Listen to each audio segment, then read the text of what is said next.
Hari ini adalah hari di mana perjanjian 3 tahun silam akan berlangsung. Sebuah hinaan dijadikan sebuah cambuk bagi Xiaoyan untuk terus meningkatkan kualitas bela dirinya. Selama 3 tahun, Xiaoyan berpetualang untuk mendapatkan hasil yang maksimal. Hal ini tentunya menjadi alasan terbesar untuk membayar atas perbuatan keluarga Yunlan atau Nalan terhadapnya. Kedatangan Xiaoyan ke sini tentunya ingin menepati sebuah janji, yakni bertarung hidup dan mati untuk menentukan siapa yang pantas mendapatkan sebuah hinaan. Hari ini juga Xiaoyan bersumpah untuk menyelesaikan permasalahannya dengan keluarga Yunlan. Selain itu, rasa malu yang telah diucapkan oleh Nalan waktu dulu akan dibayarnya hari ini juga. Nalan tetap bersikeras bahwa jalan yang ia pilih tersebut adalah sebuah takdirnya, sehingga berhak mengucapkan apa yang ia inginkan. Saking bencinya terhadap Xiaoyan, seandainya waktu akan diulang kembali, Nalan akan tetap mengucapkan kalimat yang sama. Sudah dipastikan, Nalan memang menolak memiliki suami sampah seperti Xiaoyan. 我有一些举止不当，但如时间倒退，我想我会依然如此。今天，请还回来。我并不认为我当年做错了什么。3年之约，我如约而至。 Karena Yunzi belum juga kembali ke tempat ini, sehingga tetua Yunling yang akan memimpin jalannya pertarungan. Bahwa perjanjian 3 tahun silam, yakni pertarungan hidup dan mati Xiaoyan melawan Nalan Yanran akan segera dimulai. 3年之约便由老夫主持。今日宗主尚未回来，我是云岚宗的大长老云灵。 Para murid Nalan yang melihat kedatangan Xiaoyan ke tempat ini, mereka menganggap bahwa Xiaoyan terlalu ambisius untuk menikahi Nalan. Sebab mereka semua sangat yakin dengan kekuatan Nalan saat ini, pemuda sampah yang bernama Xiaoyan akan dikalahkan dengan mudah. Jialau juga pernah mendengar cerita dari orang-orang sekte ini, bahwa putra dari keluarga Xiao adalah seorang pemuda sampah yang tidak memiliki doji. Namun itu dulu, kini ketua Fama juga Jialau telah merasakan aura berbeda saat pertama kali melihat kedatangan Xiaoyan ke tempat ini. Bahkan mereka berdua juga merasakan aroma tak asing terhadap pemuda tersebut. 那便是萧家那小家伙。 Hai Budong hanya terdiam, sebab dirinya menyembunyikan rahasia itu, bahwa pemuda di hadapan mereka adalah pemuda kebanggaan kota Jiama yang telah memenangkan turnamen alkemis. Benar sekali, di sini hanya Hai Budonglah yang mengetahui bahwa Xiaoyan adalah Yan Xiao. Di samping kakeknya Nalan ada si rambut putih. Sampai sini masih belum diketahui namanya, juga dari keluarga mana ia berasal. Yang pastinya, Muzan selalu ada di sampingnya. Si rambut putih juga menyayangkan kepada kakeknya Nalan atas kejadian ini. Sebab si rambut putih juga merasakan kekuatan yang begitu besar tersimpan di dalam diri pemuda yang bernama Xiaoyan. 纳兰家族女婿的萧家小子，似乎并不像传言中的废物。 Tetua Yunleng sekali lagi memberikan aba-aba untuk memulai pertarungan ini. Belum sempat selesai, Xiaoyan langsung menggertak Nalan agar secepatnya bertarung. Karena itu maunya Xiaoyan, Nalan langsung melancarkan serangan demi serangan ke arah Xiaoyan.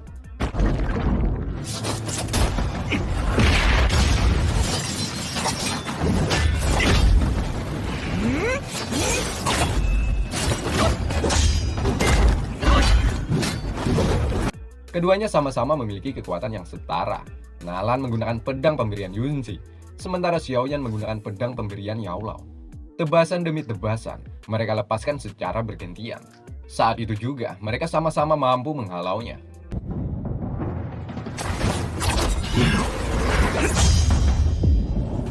Hal ini membuat pertarungan di antara mereka sangat sulit diprediksi siapa yang akan menjadi pemenangnya.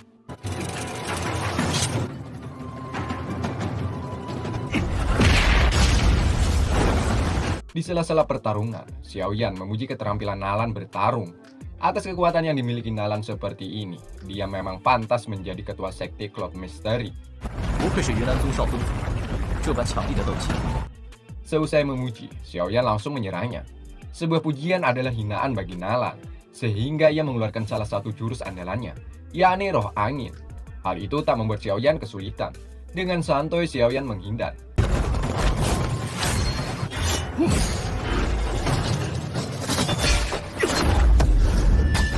铃，分心剑。 Para petinggi, juga murid Nalan yang menyaksikan, dibuat semakin tegang oleh pertarungan mereka. 便将这玄阶中级的斗技修炼出5道阶形的地步。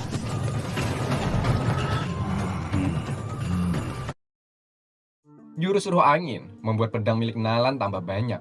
Saat itu pedang tersebut mengarah ke tubuh Xiaoyan. 既然这样，那便硬接。我修炼了近2年，也不过才4道啊，这刚开始。 Xiaoyan juga tak ingin kalah. Dirinya tak ingin main-main lagi. Menggunakan kecepatannya, Xiaoyan mampu menerobos ke jantung pertahanan Nalan. Nalan terkena serangan Octano. 突然快了这么多，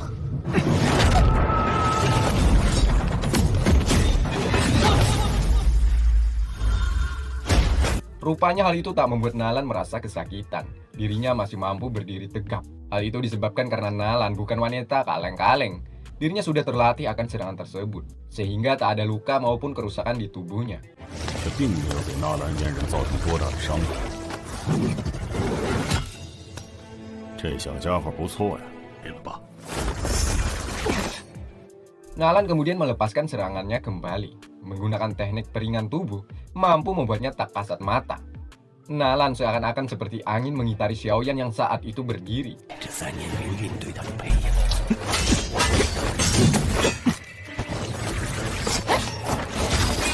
再不快就追上云岚宗重点培。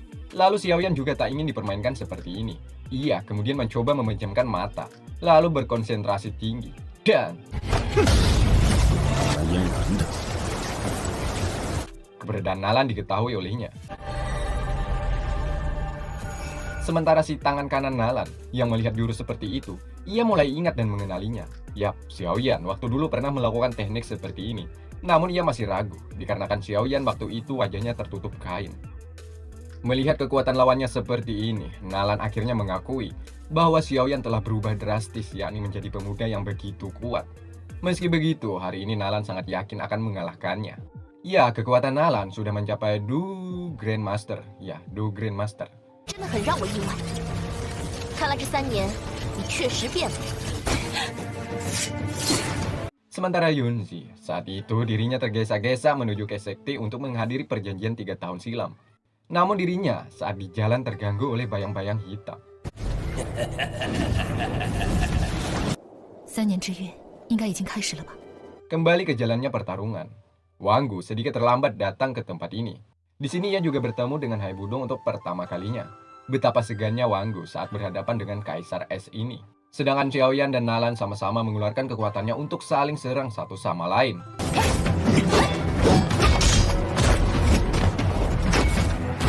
Kakeknya juga tetua Yonleng. Melihat bakat Xiaoyan saat itu sangatlah kagum. Mereka menganggap Xiaoyan sudah berada di tingkatan Du Grandmaster. Nalan dan Xiaoyan akhirnya saling serang kembali satu sama lain. Pemandangan tak terduga mereka saksikan saat ini, di mana Xiaoyan mampu menandingi kekuatan Nalan yang memiliki kekuatan begitu super.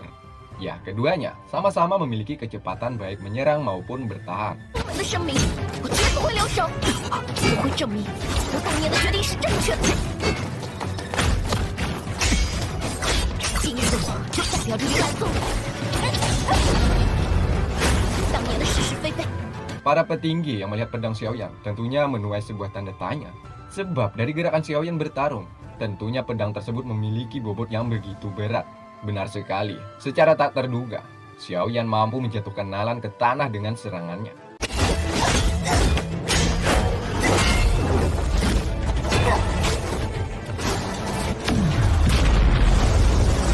Hal ini membuat Nalan merasa malu karena dirinya dijatuhkan oleh Xiaoyan yang pada dasarnya hanyalah pemuda sampah. Membuatnya harus mengeluarkan jurus andalannya, alias Nalan sudah terlampau marah kepada Xiaoyan.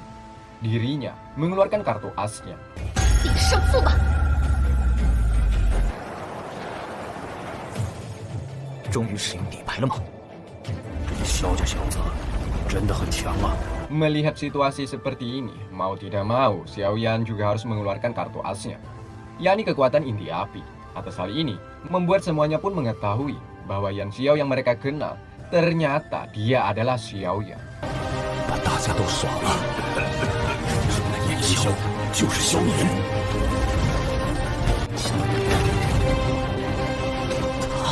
昨日炎萧， Begitupun dengan Nalan, dirinya juga mengetahui bahwa lawannya adalah Yan Xiao. Dengan tangan gemetar, Nalan memegang pedangnya mengarahkan ke arah Xiaoyan. Hal ini terasa mimpi baginya, sebab ia sempat jatuh hati terhadap Yan Xiao, pemuda hebat di bidang alkemis. Ternyata dia adalah Xiaoyan. Karena ini adalah sebuah pertarungan hidup dan mati, Nalan pura-pura tidak mengetahui hal itu. Dirinya kemudian mengumpulkan semua energinya. Xiaoyan hanya menggunakan teratai api untuk menyerang Nalan. sehingga terjadi huru-hara di atas langit yang disebabkan teratai tersebut. 准备好了，去吧。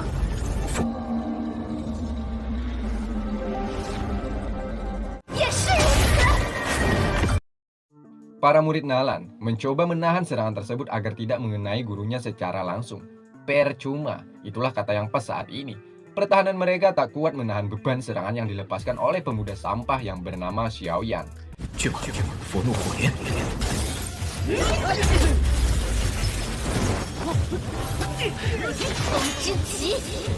Tiba-tiba, Nalan terluka dan jatuh. Diiringi dengan Xiaoyan sambil mengatakan bahwa hubungan antara keduanya berakhir di sini.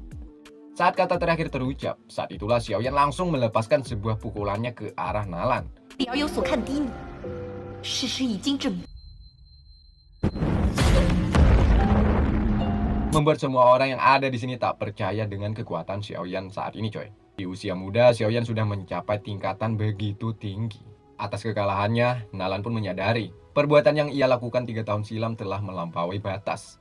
Dirinya pun meminta maaf kepada Xiaoyan juga ayahnya Xiaozan. Atas kekalahannya juga, Nalan merasa malu dan ingin mengakhiri hidupnya dengan menggorokkan pedang ke leher. Saat itulah, Xiaoyan datang dan menahannya. Sekali lagi Xiaoyan mengatakan bahwa perjanjian 3 tahun sudah berakhir, maka tidak ada lagi sebuah penyesalan yang tertanam di dalam hati. Sekali lagi, Xiaoyan mengambil kertas perjanjian pernikahan antara keduanya, kemudian membakarnya sambil berucap, hari ini sudah dipastikan hubungan antara keduanya tidak ada lagi. Dan Xiaoyan pun pergi melangkah meninggalkan arena ini.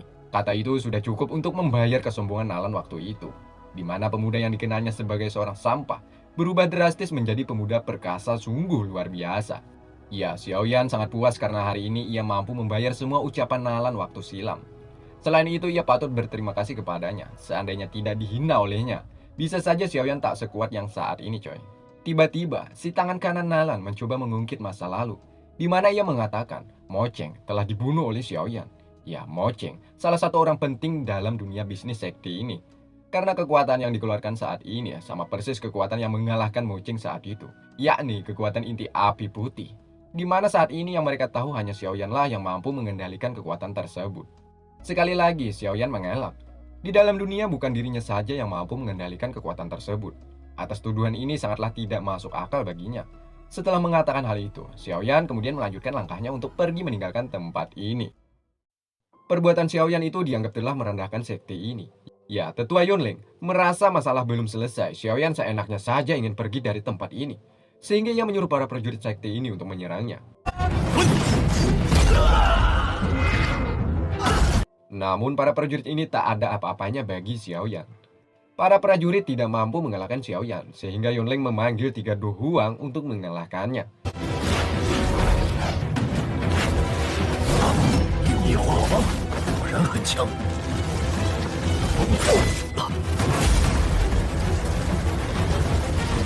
Di sini Nalan mencoba membela Xiaoyan. Ya, jika memang benar Xiaoyan membunuh Mo Cheng, kenapa dirinya cukup lama untuk mengalahkanku?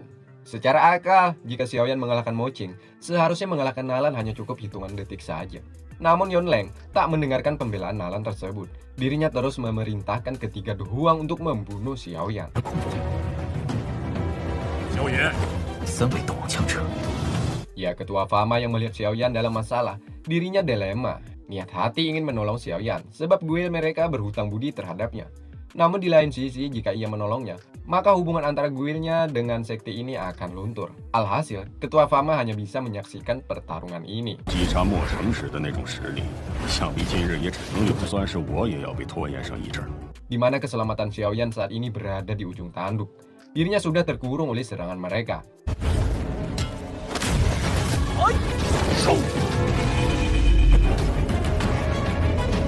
Di saat itulah, perangkap mereka hancur atas kedatangan Kaisar Es. Ya, Hai Budong mencoba untuk menyelamatkan Xiaoyan. Seketika tempat ini membeku, membuat 3 Do Huang terkejut atas kedatangan Kaisar Es ini. Ya, hanya sedikit menggunakan sedikit gerakan, perangkap musuh mampu ia hancurkan. Hai Budong.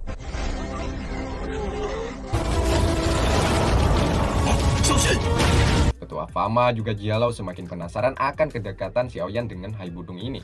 Andai saja tidak ada Hai Budong, mungkin bencana akan didapat oleh Xiaoyan. sehingga mereka ingin melarikan dari tempat ini. Ya, karena Xiaoyan tak ingin terlalu lama-lama lagi di tempat ini, karena dirinya menganggap urusannya sudah selesai di sini coy. Namun usaha untuk melarikan diri sedikit sulit. Dikarenakan para prajurit sekti ini sangatlah banyak yang sudah bersiap menyerang mereka berdua. Atas perintah Yunleng, para prajurit langsung membentuk formasi. Di mana formasi ini digadang-gadang siapapun yang sudah menjadi sasaran mereka, maka tak akan mampu selamat lagi. Hai Budong dan Xiaoyan sudah terjebak di perangkap ini. Meski Hai Budong mampu menjatuhkan ketiga Du Huang, namun ia tak mampu untuk menembus dinding yang mengurungnya. Rupanya tiga Du Huang ini terus saja ingin menyerang mereka berdua, sehingga Hai Budong menyuruh Xiaoyan untuk bersembunyi dulu ke tempat aman. Hai Budong akhirnya melakukan pertarungan melawan ketiga musuh sekaligus. Dengan gerakannya yang ciamik, mampu membuat ketiga Du Huang sedikit oleng.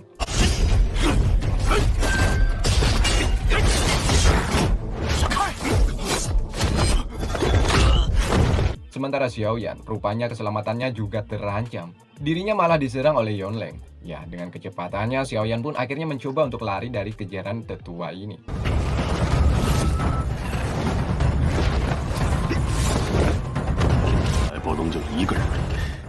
Sesaat mau menghabisi Xiaoyan, tiba-tiba ekor Ratu Medusa langsung memukul ke arah lawannya, sehingga membuat semua orang terpana akan hal ini.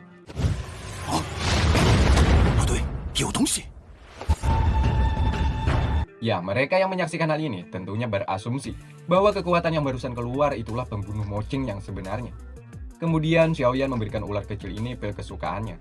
Dengan lahap, ular tersebut meminumnya dan ular kecil ini berubah menjadi ular raksasa. 真是个可怕的家伙。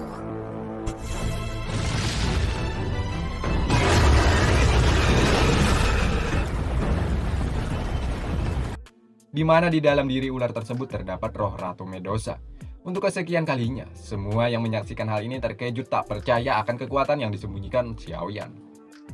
Hai Budong melawan tiga Du Huang. Di sini Hai Budong mengeluarkan kekuatan esnya untuk menyerang mereka. Sementara tetua Yonleng melawan ular raksasa ini. Di sini pertarungan sangatlah sengit. Keduanya sama-sama memiliki kekuatan di atas rata-rata. Serangan demi serangan bergantian mereka lepaskan. Namun pada akhirnya, ular ini lebih agresif daripada tetua, sehingga tetua mampu dijatuhkan ke dasar tanah. Namun, tetua masih mampu berdiri dan menyerang kembali ular raksasa tersebut. Sementara Xiaoyan dirinya terus saja dikejar oleh prajurit yang ingin menangkapnya. Akhirnya semuanya pun kembali saling kejar-kejaran. Di sini Hai Budong merasa frustasi, terpaksa dirinya bertindak kasar terhadap tiga Du Huang ini. Tetua Yonleng mencoba menangkap Xiaoyan. Xiaoyan karena tak ingin membuat masalah lagi, dirinya terus lari dari kejaran tetua. Namun karena situasi yang memaksanya seperti ini, akhirnya Xiaoyan mulai merasakan kekuatan besar datang dalam dirinya. Xiaoyan tak lari lagi, dirinya malah menghadang tetua dan menyerang balik. Betapa mengejutkannya, tetua Yonleng terhempas akan serangan Xiaoyan.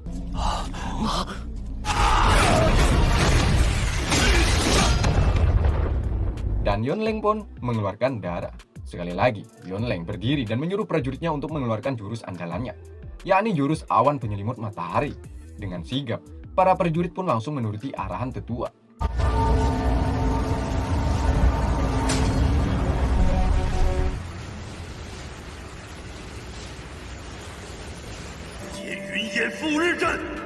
Kemudian para prajurit lainnya meminjamkan kekuatannya untuk digabungkan ke dalam diri tetua. Betapa mengerikannya kekuatan tetua saat ini. Terlihat seluruh kekuatan terkumpul di tangan tetua Yonleng. Tak banyak bicara lagi, ia langsung melepaskan serangannya ke arah Xiaoyan.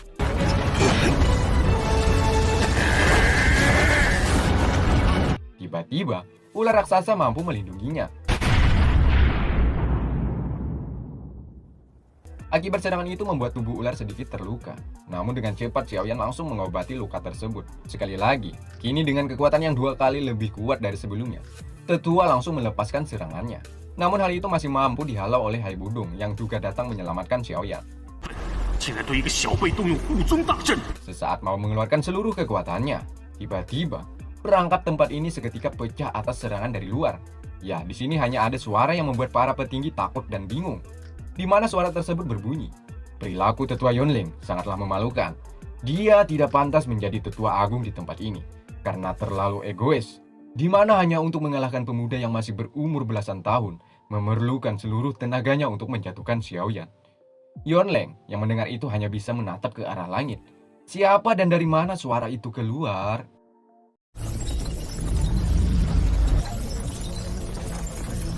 Tetua Yunleng yang melihat perangkap penyelimput matahari hancur, dirinya merasa tak percaya. Kok ada orang yang bisa menghancurkannya dengan mudah? Sedangkan Hai Budong yang memiliki kekuatan Duhuang tingkat 2 saja susah payah untuk menghancurkannya. Tetua kemudian mengancam orang yang telah menghancurkan tempat ini agar menampilkan wujud aslinya. Ya, perbuatan ini dianggap sebuah dosa besar. Sebab sekte Cloud Misteri ini telah terjaga kemaslahatannya selama ratusan tahun. 藏头路为之人是谁？竟敢辱云岚宗先辈！ Di saat amarah tetua mulai naik, saat itulah sesosok bayangan hitam keluar dan memperlihatkan wujud aslinya. 灵隐，你不是加玛帝国的人。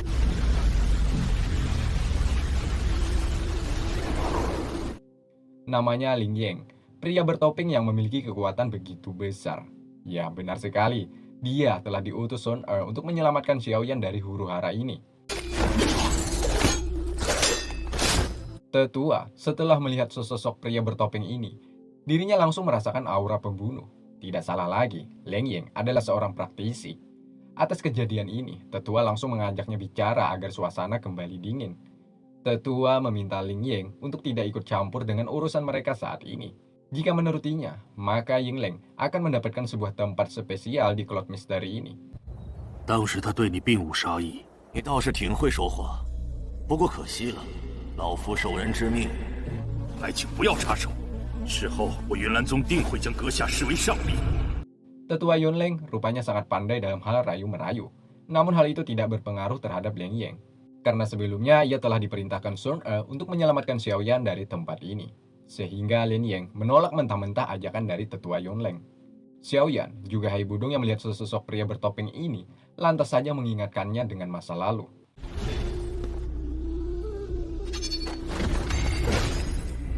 Akhirnya mereka menyadari kedatangan Ling Yang saat itu hanya ingin mengetahui kekuatan Xiaoyan. Ditambah lagi ada sebuah misi tersembunyi, yakni menyelamatkannya dari perjanjian 3 tahun silam. Xiaoyan juga tak menyangka perjanjian 3 tahun silam akan berakhir seperti ini, yakni sebuah pertarungan besar yang pernah ia hadapi juga saksikan selama hidupnya. Karena Ling Yang menolak, sangat terpaksa Tetua Yunleng harus meladani permainan ini. Tetua langsung mengerahkan bawahannya untuk mengumpulkan semua energi yang ada di seluruh tempat ini. 辛万苦打拼的名声，在斗气大陆上也不过只是二流势力而已。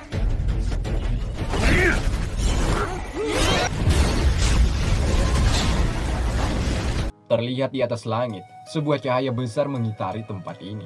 Hal itu menandakan betapa besarnya kekuatan yang berhasil Tetua kumpulkan. Nalan yang melihat hal ini, penyesalannya semakin membludak. Andai saja ia tidak mengatakan hal itu, tentunya kejadian ini tidak akan terjadi.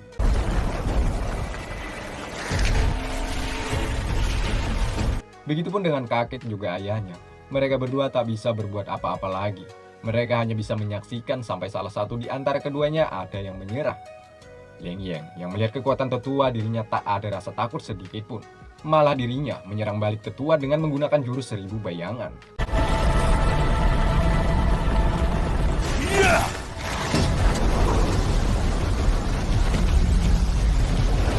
Kemudian, serangan mereka berdua sama-sama dilepaskan secara barengan, sehingga pemandangan yang menakjubkan terlihat saat di sini.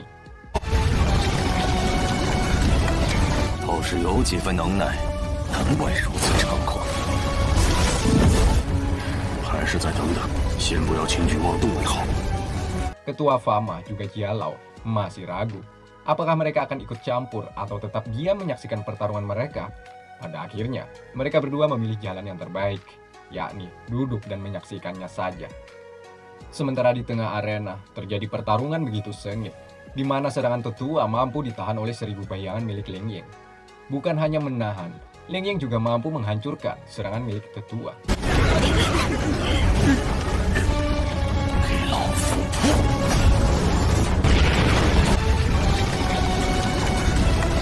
Tetua Yunleng semakin murka atas perilaku Ling Yang, sehingga ia melakukan jurus lainnya. Tadi kita sudah melihat pertarungan udara, saat ini kita akan melihat pertarungan darat. Ling Yang adalah praktisi darat, sehingga pertarungan ini menjadi santapan empuk baginya. Ya, dengan jurus yang sama, yakni 1000 bayangan, Leng Ying mampu memporak-porandakan pertahanan tetua Yongleng.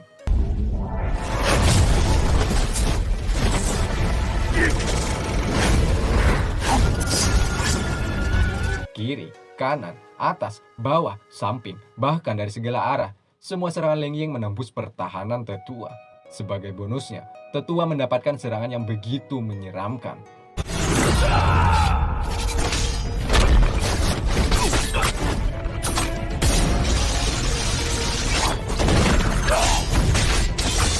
Sehingga tetua harus terjatuh ke tanah.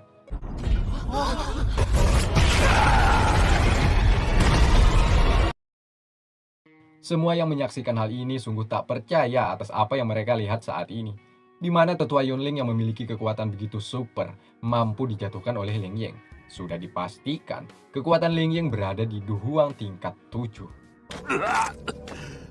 老夫可以帮你一把。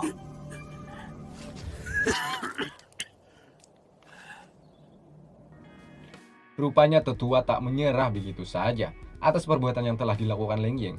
Tetua harus mengeluarkan jurus jitunya, yakni dengan meniup seruling andalannya.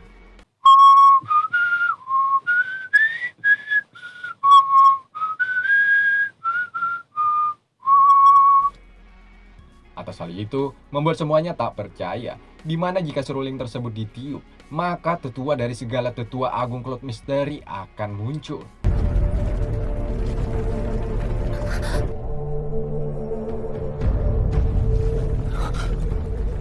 Yunzi yang jaraknya sangat jauh mendengar bunyi seruling tersebut, dirinya memutuskan akan kembali ke sekti, dan tak jadi mengejar bayangan hitam yang saat itu hanya mengelabuinya. Sudah dipastikan sesuatu buruk akan terjadi di tempat sekti. Benar saja, semua murid sekti ini langsung tunduk menyambut kedatangan tetua agung mereka.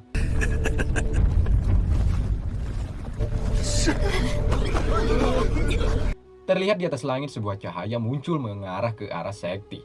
Pergerakannya sangatlah cepat, bahkan digadang-gadang kecepatan tetua tersebut melebihi kecepatan cahaya. Setiap ia melangkah, benda yang dilewatinya akan hancur menjadi debu. Sangat mengerikan. Itulah kata yang pas untuk menjuluki orang tersebut. 公主云山，看这气势，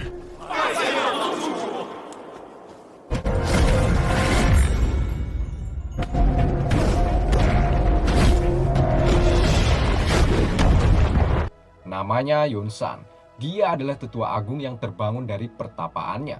Dirinya memiliki kekuatan Do Ancestor. Artinya kekuatannya satu tingkat lebih tinggi daripada Duhuang.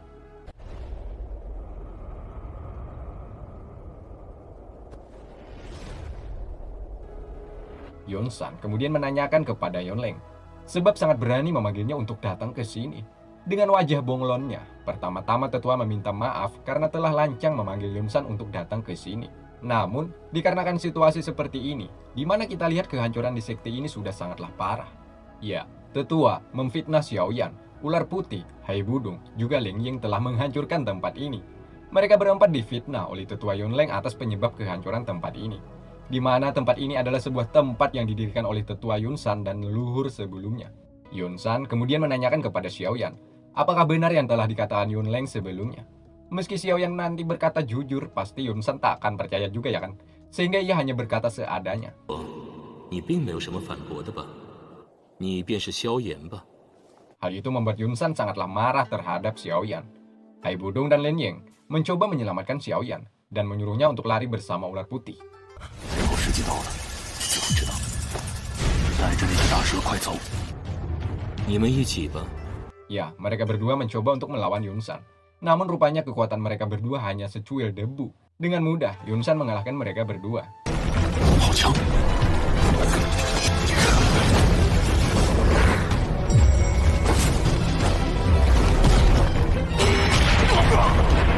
Nyawa Xiaoyan juga ular putih berada di ujung tanduk.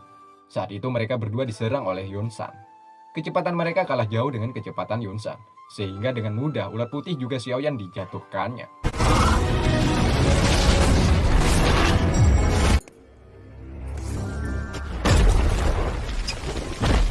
Ular putih terus melawan menggunakan kekuatannya. Percuma. Yunsan menjatuhkannya beberapa kali ke dinding bebatuan.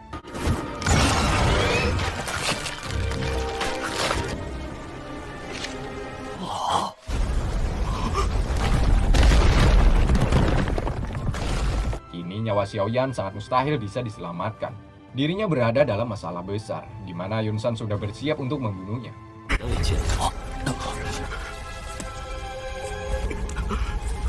Tiba-tiba, cahaya pelangi keluar di sela-sela itu.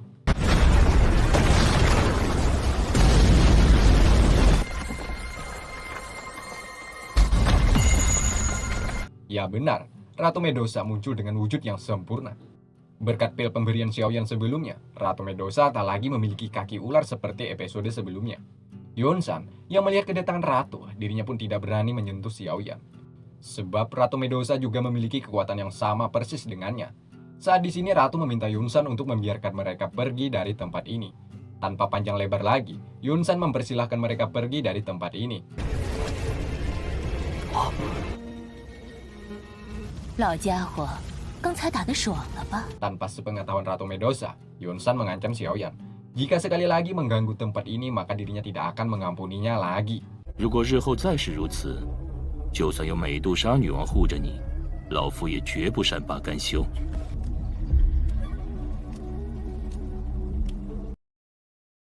Tetua Yunlin menanyakan kenapa mereka dilepas begitu saja. Ya iyalah, jika Yunsan melawannya, bisa saja ia kalah dengan Ratu Medusa tersebut. Rupanya percakapan itu terdengar oleh Ratu Medusa, sehingga Tetua Yunlin mendapatkan serangan olehnya.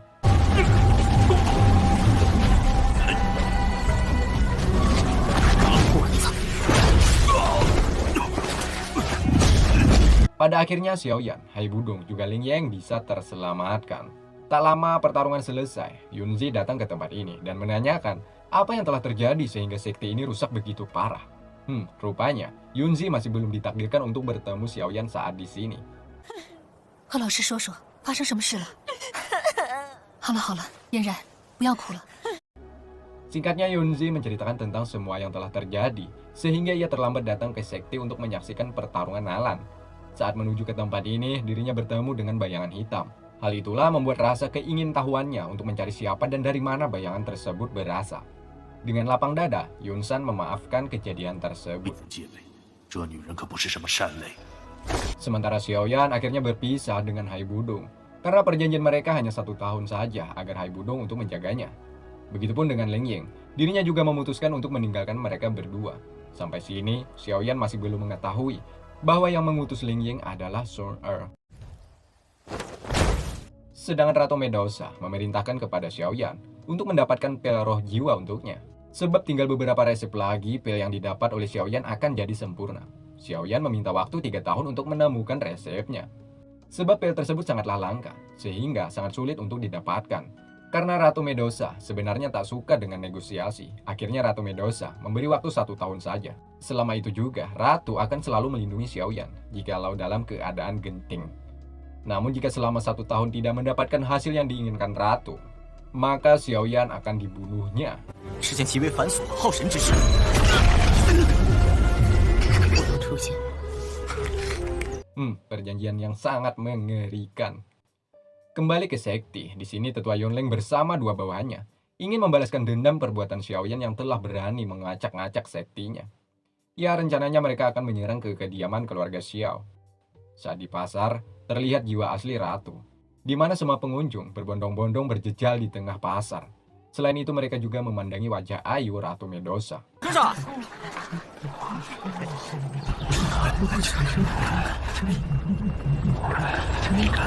Hanya dengan suara, semua orang tertunduk dan memberinya jalan. 都给本皇让！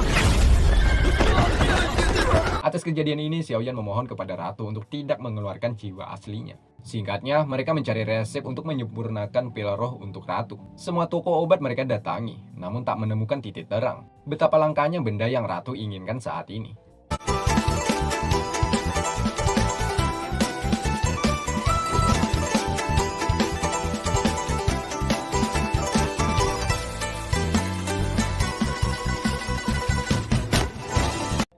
Singkatnya, Xiaoyan yang melihat Ratu berjalan tanpa alas kaki, dirinya akan mencarikan Ratu sebuah sepatu. Di sini beberapa ukuran dan jenis sepatu terpampang di atas raknya. Entah kenapa pelayan di sini malah berkata kasar, membuat jiwa Ratu keluar. Dan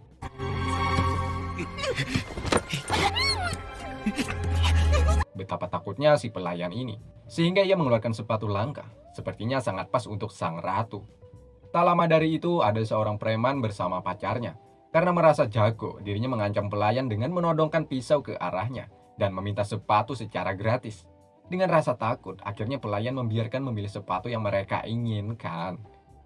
Ujung ke ujung, wanita itu tak menemukan sepatu yang pas. Benar sekali, setelah melihat sepatu yang ada di kaki ratu, wanita itu menginginkannya. Bahkan mengancam ratu untuk melepaskannya. Di sini Xiaoyan mencoba membela ratu. Bahkan dirinya tak sengaja memeluk bokong ratu yang semok. Iya. 那狐狸精有什么好看？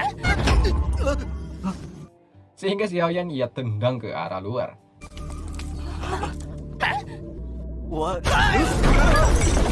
Begitupun dengan sepasang kekasih tersebut. Ratu hancurkan tak tersisa.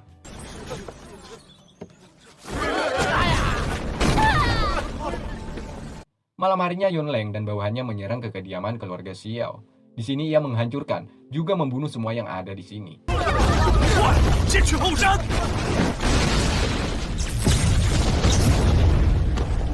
Hingga akhirnya Xiao Zhan datang. Di sini Yunleng akan membayar atas perbuatan putra dari keluarga Xiao, yakni menghabisi semuanya. Ada satu syarat jika tidak ingin dihabisi sampai ke akar-akar, yakni memberi sebuah waktu. Jika Dufa habis, Xiao Zhan mampu bertahan, maka penduduk di sini tidak dibunuh. Sebaliknya, jika Dufa itu belum habis, sementara Xiao Zhan kalah, maka dengan terpaksa para penduduk akan mati. Menarik. Xiao Zhan tanpa rasa ada takut sedikit pun menerima tantangan pria tertutup kain tersebut. Sebagai seorang patriark memang seperti inilah yang harus ia hadapi demi kesejahteraan rakyatnya. Akhirnya pertarungan mereka pun dimulai. Di sini Xiao Zhan pontang-panting menahan serangan demi serangan yang dilepaskan oleh Yunleng.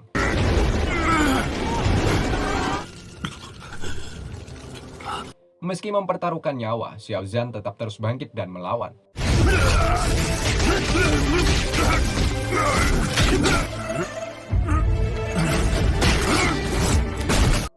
Sia-sia. Itulah yang pas untuk disandarkan kepada Xiao Zhan. Dufa masih sangat jauh dari kata habis. Xiao Zhan sudah babak belur dipukuli oleh Yunleng.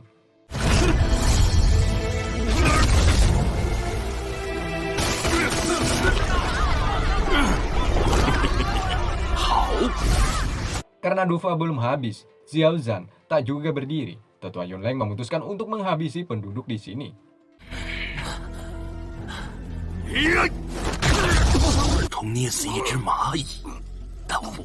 Rupanya, Dufa tersebut hanyalah sebuah main-main saja bagi Yunleng. Dirinya tetap ingin menghabisi nyawa semua yang ada di sini. Dengan itu juga, Xiao Zhan berdiri kembali dengan sejuta amarahnya. Bahkan Xiao Zhan mampu mengeluarkan seluruh kekuatannya dan...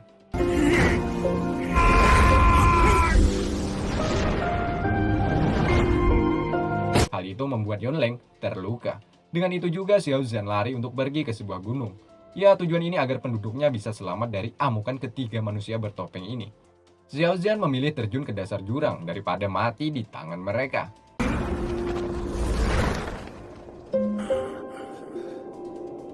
Sementara Xiaoyan saat itu bersama Ratu Medusa sedang berada di kedai. Semua orang telah membicarakan namanya. Ya, namanya melambung tinggi berkat memenangkan turnamen alkemis juga mengalahkan Nalan. Namun sampai sini para penduduk sekitar masih belum mengetahui bahwa di hadapan mereka ialah Xiaoyan. Hingga terlintas mereka mengatakan keluarga Xiao sedang berada dalam masalah. Hal itu membuat Xiaoyan menanyakan tentang kejadian ini. Dan diceritakanlah oleh para penduduk sekitar tentang kejadian yang telah terjadi. Akhirnya mereka pun langsung menuju ke kota hutan untuk mencari keluarganya. Sementara para penduduk yang ada di sini akhirnya terkejut setelah mengetahui bahwa pemuda tadi adalah Xiaoyan asli dan Ratu Medusa. Setelah gugurnya Xiao Zhan, keluarga Jile kemudian berani lagi mendatangi keluarga Xiao untuk meminta bagian di dunia bisnis. Mereka juga mengancam dan menggertak keluarga Xiao agar menuruti perintahnya. Saat itulah, Xiaoyan dan Ratu Medusa datang, di mana mereka dikejutkan atas kedatangan senjata milik Xiaoyan mengarah ke hadapan mereka. Disusul oleh Xiaoyan juga Ratu Medusa. Hal ini membuat semuanya takut dan mencoba lari. Namun, Guru Liu Xi masih berdiri. Rupanya ia masih menyimpan dendam terhadap kematian muridnya dulu yang disebabkan Xiaoyan. Tak banyak bicara, Ratu Medusa langsung menghabisi Guru Liu Xi, di mana orang tersebut langsung menjadi debu.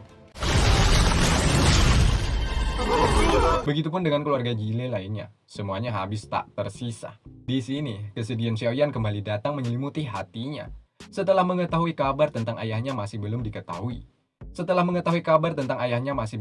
Keberadaannya. Ya, mereka sudah pasrah dan tak mampu membela Xiao Zhan. Mereka juga menganggap Xiao Zhan sudah tewas dalam pertarungan tersebut. Selain itu, mereka juga tidak mengetahui siapa dalam pelakunya, karena mereka tertutup topeng. Dengan kekuatannya, Ratu Medusa mencium aroma tetua Yunleng lah pelakunya. Penuh dengan amarah, Xiaoyan menyebut nama Yunleng. Yunleng. Sudah dipastikan Xiaoyan akan membalas atas kematian ayahnya tersebut. Untuk Yunleng, kamu jangan tertawa dulu. Tunggu pembalasan si Pitung ya. Seusai menghancurkan keluarga Xiao, tetua Yunleng dan dua bawahannya ada Yunle dan Yunseng baru saja kembali ke sekti. Yunzi mulai mencurigai karena hari ini tetua sangat sering bepergian keluar. Dengan raut wajah bonglonnya, tetua mengatakan bahwa ia pergi keluar karena ada urusan pribadi. 我们只是有点私事，外出而已。这几日，你与云雷、云胜为何离宗？宗主， Yunzi hanya menatap Yunleng dengan tatapan tajam penuh curiga.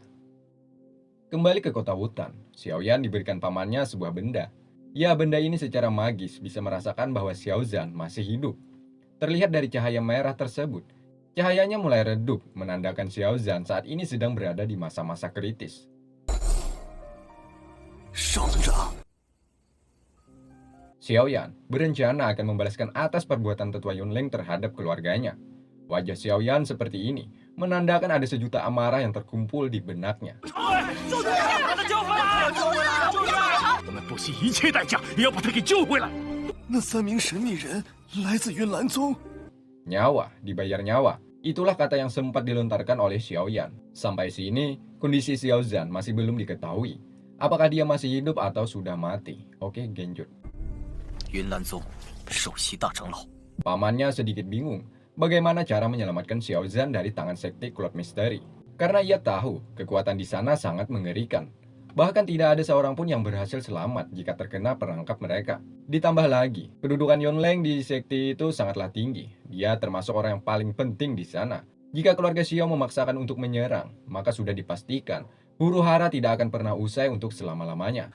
那我们萧家与云岚宗则彻底无解了呀！但如果这次将这位大长老给杀了，云岚宗对你也并不是极其记恨。 Satu persatu nyawa berguguran tiada henti. Itulah alasan pamannya mengapa ia sedikit kendor. Jiwa asli Xiaoyan keluar saat di sini. Dirinya sudah terlampau muak akan permainan ini. Xiaoyan tak ingin mengabaikan begitu saja kepergian ayahnya. Dirinya keras ingin membalaskan dendam untuk ayahnya kepada orang-orang sekte Cloud Mystery. 无论如何，我都要救回父亲，即使代价是与云岚宗为敌。 Sekali lagi pamannya mencoba menenangkan Xiaoyan agar tidak mengambil keputusan tersebut. Sebab hal ini sama saja dengan melakukan bunuh diri. Dengan itu juga, Xiaoyan sudah sangat yakin. Jalan yang ia pilih ini adalah sebuah jalan terbaiknya, yakni balas dendam. Akhirnya, paman pun tak bisa apa-apa lagi. Karena memang jalan ini yang dipilih keponakannya. 虽然之前 Sebelum dirinya pergi ke sekte, Xiaoyan meminta agar semua keluarga Xiao pergi meninggalkan kota hutan. Ya, apa yang dilakukan Yunleng terhadap keluarganya, itu semua sebuah perbuatan di luar batas. Jika keluarga lainnya mengetahui, maka akan menjadi masalah bagi keluarganya. Siapa tahu ya kan keluarga lainnya ingin mencari keuntungan atas kejadian ini. Sehingga Xiaoyan meminta semuanya untuk pergi sementara dari kota ini. 这事传出去，岂不是要被人指着鼻子嘲笑我们没骨气？我打算将萧家迁离乌坦城。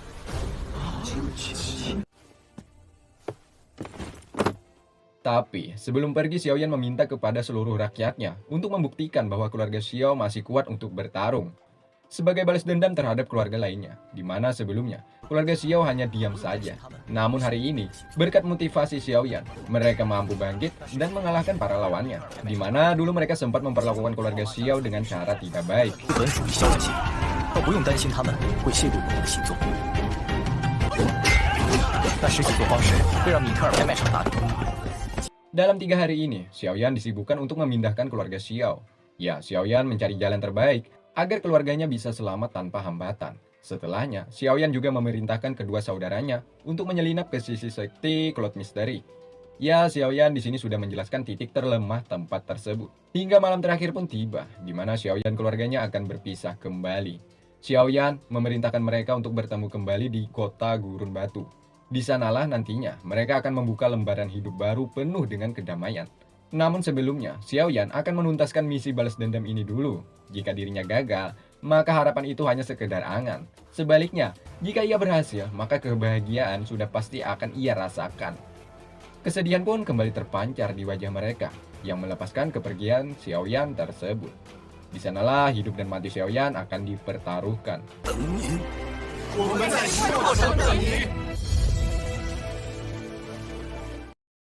Singkatnya, Ratu Medusa bersama Xiaoyan menuju ke sekte Cloud Mystery. Tujuan mereka untuk mencari tahu keberadaan Xiao Zhan juga membunuh Yunleng. Sepertinya peluang untuk berdamai sangat kecil. Xiaoyan meminta agar Ratu bersedia membantunya dalam misi ini. Ya, Ratu Medusa akan membantunya jika dalam keadaan kritis. Alias Ratu Medusa akan menolongnya jika nanti Yun Shan ikut campur dalam pertarungan Xiaoyan melawan Yunleng. Selebihnya, Ratu menyerahkan kepadanya. 生死关头我会救你。救父亲出云岭，双方再没有半点调和的余地。 Benar sekali coy, selama ada Yun Shan, sepertinya misi untuk membunuh Yunleng sangatlah sulit untuk dilakukan. Penuh dengan percaya diri, Xiaoyan pasti akan bisa melewati semuanya. Hai Budung, Jia Lao, si rambut putih juga ketua Fama. Melihat Xiaoyan dan Ratu Medusa melintas di atas langit, mereka semua sangat yakin tujuan Xiaoyan akan mendatangi sekte. 小子，看他的路线好像是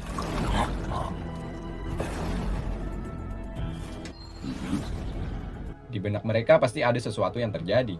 Selain itu, mereka juga menganggap Xiaoyan sama saja mempersingkat waktu kematian. Akhirnya, mereka semua pun mencoba mencari tahu apa yang telah terjadi sebenarnya.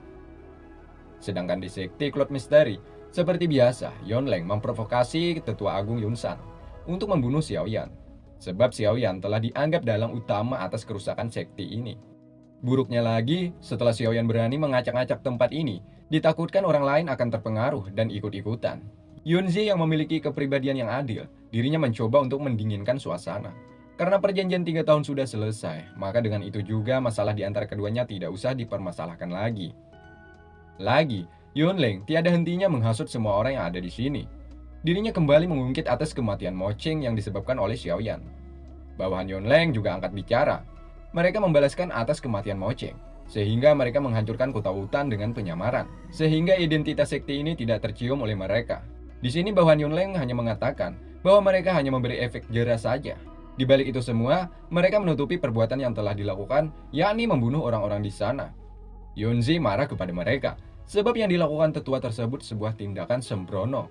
Sebab, cepat atau lambat, pasti akan ketahuan juga bahwa sekte ini telah menghancurkan kota hutan. Benar sekali, saat itu juga, Xiaoyan dan Ratu Medusa datang ke tempat ini. Xiaoyan menyebut nama Yunleng, dan Yunleng.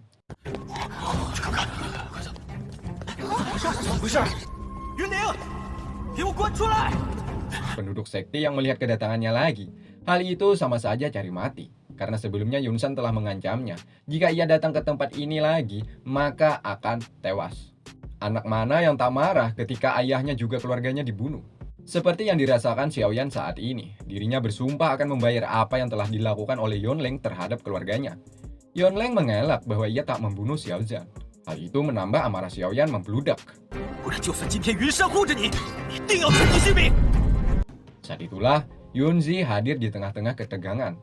Xiaoyan dan Yunzi sama-sama terkejut setelah saling tatap satu sama lain.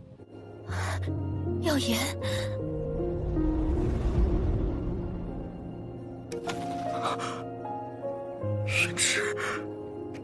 Apalagi Yunzi, rupanya Xiaoyan yang selama ini ia kenal, ternyata pemuda yang dijodohkan dengan Nalan Yanran muridnya.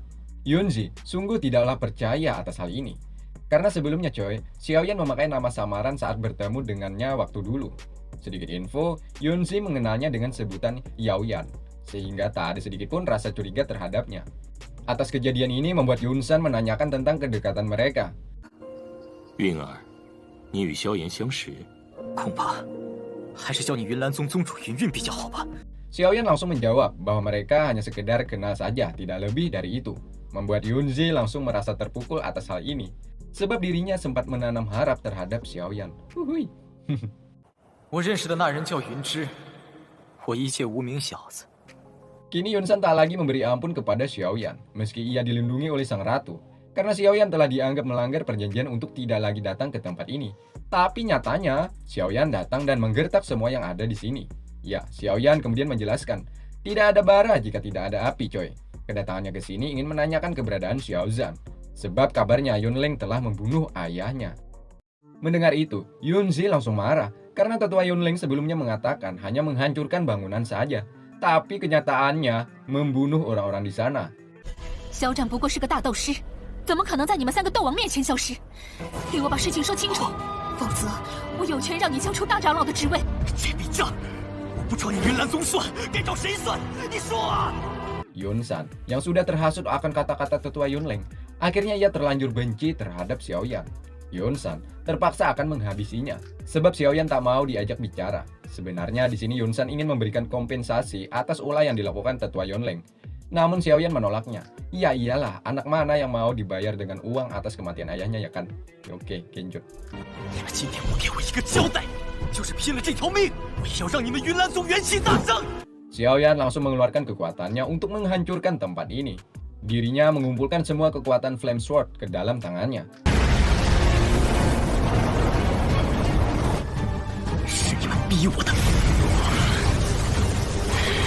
Untuk mengumpulkan semua energi, Xiaoyan membutuhkan beberapa waktu lagi. Hal itu dijadikan kesempatan Yunleng dan kedua bawahnya untuk menggagalkan rencana Xiaoyan. Jika Xiaoyan berhasil, maka sudah dipastikan sekti ini akan hancur akan keganasan kekuatan Xiaoyan tersebut.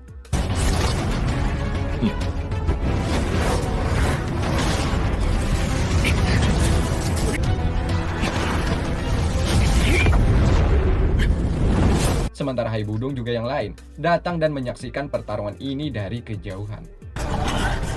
这家伙真的疯了，他想把云岚宗城。 Xiaoyan saat ini dikejar oleh tetua Yunleng juga bawahannya.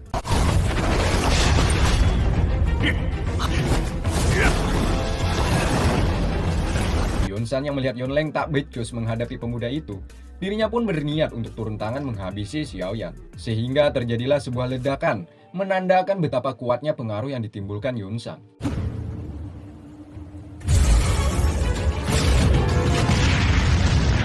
Ya, benar seperti janjinya. Saat itu juga Ratu Medusa hadir menggagalkan serangan yang dilepaskan Yunsan. Sekali lagi Ratu Medusa bercengkrama dengan Yunsan. Orang-orang dari sekte ini memang sangatlah kuat. Kenapa Yunsan harus ikutan dalam urusan ini? Di mana seorang Ancestor harus turun tangan menghadapi pemuda yang memiliki kekuatan jauh di bawahnya. Bukan pemuda itu yang ditakutkannya, tapi yang ditakutkan Yunsan, jikalau Xiaoyan mampu mengumpulkan semua energinya lalu ia lepaskan, sudah pasti sekte ini akan hancur. Itulah sebabnya Yunsan harus menghentikan kelakuan Xiaoyan saat itu. Karena Ratu Medusa ingin tetap menghalanginya, maka dengan terpaksa ia harus meladeni permainan ini. Ya, mereka juga akan melakukan pertarungan. Sementara Yunzi diperintahkannya untuk menghentikan Xiaoyan. Dengan berat, Yunzi terpaksa menuruti perintah Yunsan. 手中的东西太过可怕，若是让它释放出来，这山峰都得被它全部轰掉。韵儿，阻止硝烟融合一火。 Dengan keadaan seperti ini, Ratu Medusa tidak yakin akan memenangkan pertarungan ini dengan mudah. Sebab Yunsan memiliki teknik bertarung yang cukup baik, yakni membela diri menjadi lebih banyak. Jika terus seperti ini, maka keadaan Ratu perlahan akan menipis dan kalah. Dirinya hanya bisa berharap kepada Xiaoyan agar menjalankan tugas dengan baik dan sesegera pergi dari tempat ini. 美杜莎，你的对手在这里，今天就算美杜莎护着你也没用。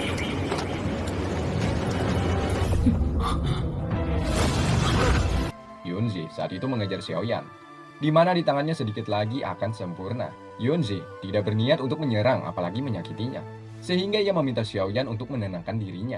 Xiaoyan tak mendengarkan saran dari Yunzi. Kemanapun Xiaoyan pergi, disitulah Yunzi selalu menenangkannya. 你现在情绪太激动了，还是等你冷静下来我们再谈吧。云岚闯入我萧家时，又何曾想过，因为他的缘故，我萧家几百口差点全部被杀。 Karena amarahnya sudah tak bisa tertahan lagi. Meski Yunzi telanjang pun, ia tak akan menuruti apa ucapannya. Xiaoyan hanya tinggal memadamkan inti apinya. Sekali lagi Yunzi memohon untuk tidak melakukan hal tersebut. Jika tidak, maka orang-orang yang tidak bersalah akan ikut menjadi korban. Sebagai pria sejati, Xiaoyan tahu mana yang harus dibunuh. 萧炎，你知道我并不想伤你。 Nah, saat itulah tetua Yunleng mencoba menahan inti api Flame Sword milik Xiaoyan. 手吧！ 老宗主，救我！ Percuma, pertahanan Yunleng tembus dengan mudah. Bahkan sekte ini mengalami kerusakan yang begitu parah. Sesuai kehendaknya, orang-orang yang tidak bersalah tidak ada mengalami luka secuil pun. 对云岚宗的弟子们留手呢。还是海波东眼光毒辣呀！ Sementara tetua Yunleng, dirinya jatuh terkapar. Keadaannya sekarat akibat terkena serangan Xiaoyan saat itu. 年来，你还是第一个将我云岚宗破坏成好啊，萧炎。 Atas perbuatan yang ditimbulkan Xiaoyan, Yunsan murka. Sekte yang ia jaga selama ratusan tahun telah dihancurkan oleh pemuda yang berumur belasan tahun dengan mudah. Yunsan mengeluarkan jurus membela diri. Ya, dengan itu, memudahkannya untuk mengejar Xiaoyan juga melawan Ratu Medusa.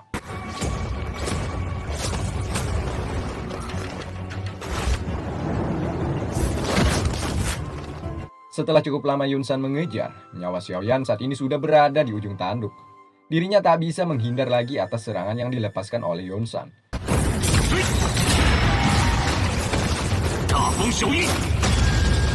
Tiba-tiba, Hai Budong datang menyelamatkan nyawanya. Hai Budong menyerah Xiaoyan untuk lari meninggalkan tempat ini. Meski ia tahu akhirnya kalah melawan Yunsan, setidaknya Hai Budong mampu menahan pergerakannya untuk beberapa detik saja.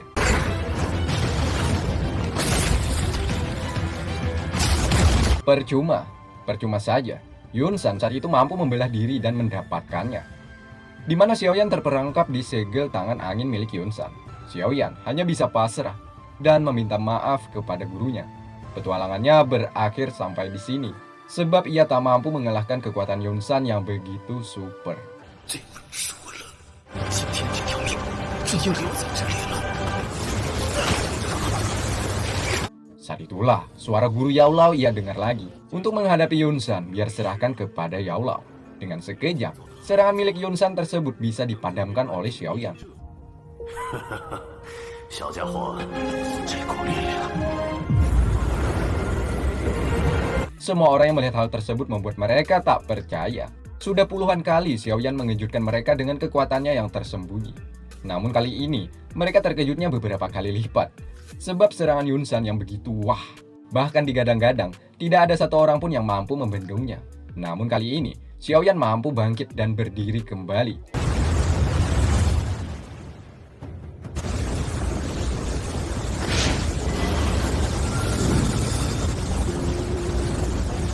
Dengan mata menyala menandakan sesosok Yaolao sudah merasuki jiwa Xiaoyan. Yunsan merasakan bahwa kekuatan tersebut bukan berasal dari Xiaoyan. Meski begitu, Xiaoyan tak tahu urusan lagi. Intinya, Xiaoyan akan menghabisi Yunsan. Atas kejadian ini, Nalan meminta maaf kepada gurunya. Dikarenakan, perjanjian 3 tahun silam akan berakhir seperti ini. Yunzi juga merasa bersalah, sebab ia sebelumnya ikut andil akan mendesak pembatalan pernikahan Xiaoyan dengan Nalan. Di sini, Yunzi menanyakan kepada Nalan bahwa Nalan menyukainya. Ya, terlihat dari raut wajah Nalan menyimpan sejuta penyesalan. Wanita. Setelah pertarungan ini berakhir, Nalan berencana untuk mendatangi ke ruangan hidup dan mati. Sampai sini tujuannya masih belum dijelaskan secara rinci, coy. Oke, genjot. Kembali ke pertarungan, Xiaoyan mampu menghalau setiap serangan yang dilepaskan oleh Yunsan.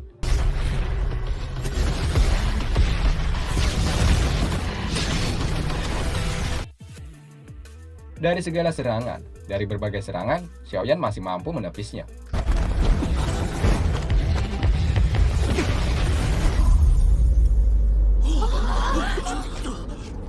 Sukar dipercaya, Yunsan malah berdarah akan serangan balik yang dilepaskan oleh Xiaoyan.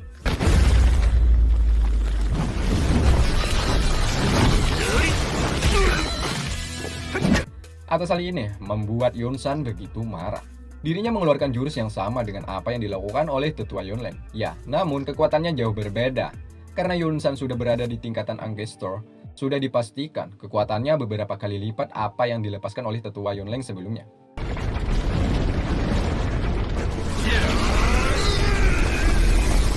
Melihat situasi seperti ini, Guru Yaolao memerintah Xiaoyan untuk pergi mencari tempat paling aman. Saat itulah, Yunsan sudah mengunci targetnya lalu ia lepaskan. Betapa mengejutkannya, Xiaoyan mampu menyelinap dan menyerang balik Yunsan menggunakan teratai api. 别的味道啊，那边再试试。